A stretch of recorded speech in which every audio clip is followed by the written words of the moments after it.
Morning எழுந்ததும் coffee டீலாம் குடிக்கக்கூடாதுன்னு சொல்லிட்டு ரொம்ப கண்ட்ரோலாக இருக்கணும்னு நினப்பேன். ஆனால் இப்போ வரைக்கும் என்னால் அந்த ஹேபிட்டை விடவே முடியல.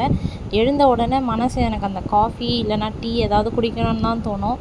அந்த ஒரு 10 மினிட்ஸ் அந்த காஃபி குடித்து முடிக்கிற வரைக்கும் அந்த 10 மினிட்ஸ் எனக்கான ஒரு நேரமாக இருக்கும். இந்த ஒரு பிஸ்கெட் என்னோடய நியூ அடிக்ஷனாகவே மாறிடுச்சு.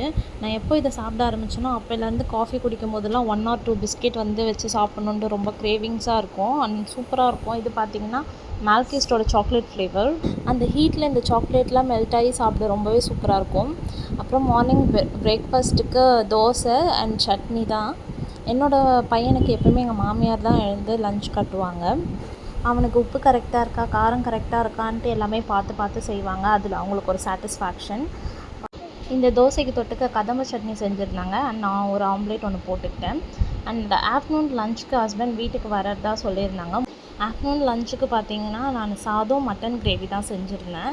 மட்டன் கூடவே கொஞ்சமாக வெஜிடபிள்ஸும் ஆட் பண்ணி செய்யலான்னு சொல்லிட்டு கத்திரிக்காயும் உருளைக்கிழங்கும் போட்டு தேங்காய்லாம் அரைச்சி ஊற்றி மட்டன் குழம்பு வச்சுருந்தேன். ரொம்பவே நல்லா வந்திருந்தது. நான் இது ஃபர்ஸ்ட் டைம் ட்ரை பண்ணியிருந்தேன். ரொம்பவே சூப்பராக வந்திருந்தது. எப்போயாச்சும் நீங்களும் மட்டன் கம்மியாக இருக்கும்போது இந்த மாதிரி அடிஷ்னலாக காய் ஆட் பண்ணி செஞ்சு பாருங்கள். ரொம்பவே டேஸ்டி அண்ட் ஹெல்த்தியாக இருக்கும் அண்ட் ஃபில்லிங்காகவும் இருக்கும்.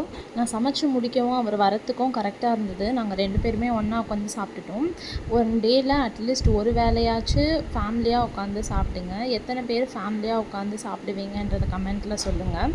ஸோ நாங்கள் 2 பேரும் சாப்பிட்டு முடிச்சுட்டு எங்களுக்கு கொஞ்சம் கொளத்தூர் ஃபிஷ் மார்க்கெட் போகிற வேலை இருந்துச்சு.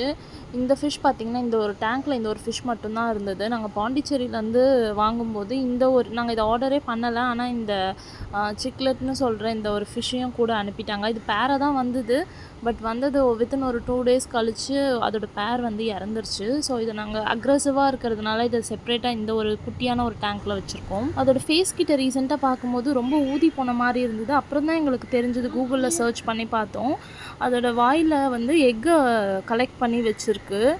எப்படி மேல் ஃபிஷ் இல்லாமல் ஃபீமேல் ஃபிஷ் இந்த மாதிரி எக் வரும் அப்படின்னு சொல்லிட்டு சர்ச் பண்ணி பார்த்தோம். அதுக்கப்புறம் தான் எங்களுக்கு தெரிஞ்சது இது ஃபஸ்ட்டு எக்கெல்லாம் ரிலீஸ் பண்ணதுக்கப்புறமா மேல் ஃபிஷ் அதை ஃபர்டிலைஸ் பண்ணோம் அப்படின்ற மாதிரி மென்ஷன் பண்ணியிருந்தாங்க.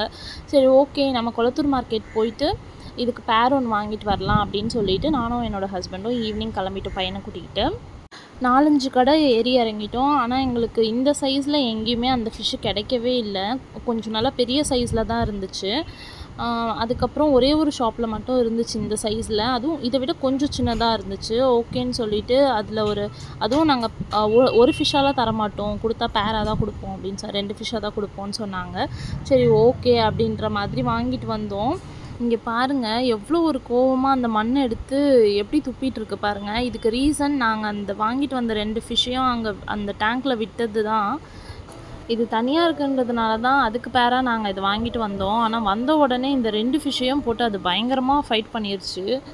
இதுக்கு மேலேயும் இது அந்த ஃபிஷ் டேங்க்கில் இருக்கக்கூடாதுன்னு சொல்லிவிட்டு அதை எடுத்து ஒரு கண்டெய்னருக்குள்ளே வச்சு கம்யூனிட்டி ஃபிஷ்ஷஸ் இருக்க அந்த அக்வாரியம் டேங்க்கில் இதை கொஞ்சம் நேரம் வச்சுருந்தோம். எப்படி ரியாக்ட் பண்ணுதுன்னு சொல்லிட்டு பார்க்குறதுக்கு. கொஞ்சம் அமைதியாக தான் இருந்துச்சு. மற்ற ஃபிஷ்ஷஸை டிஸ்டர்ப் பண்ணுற மாதிரி தெரியல. சரி, ஓகே, இதுலேயே இவங்களை பொறுமையாக ரிலீஸ் பண்ணிடலாம். ஒரு 1 day அப்சர்வ் பண்ணலாம் எப்படி ரியாக்ட் பண்ணுறாங்கன்னு சொல்லிட்டு பார்த்தோம்.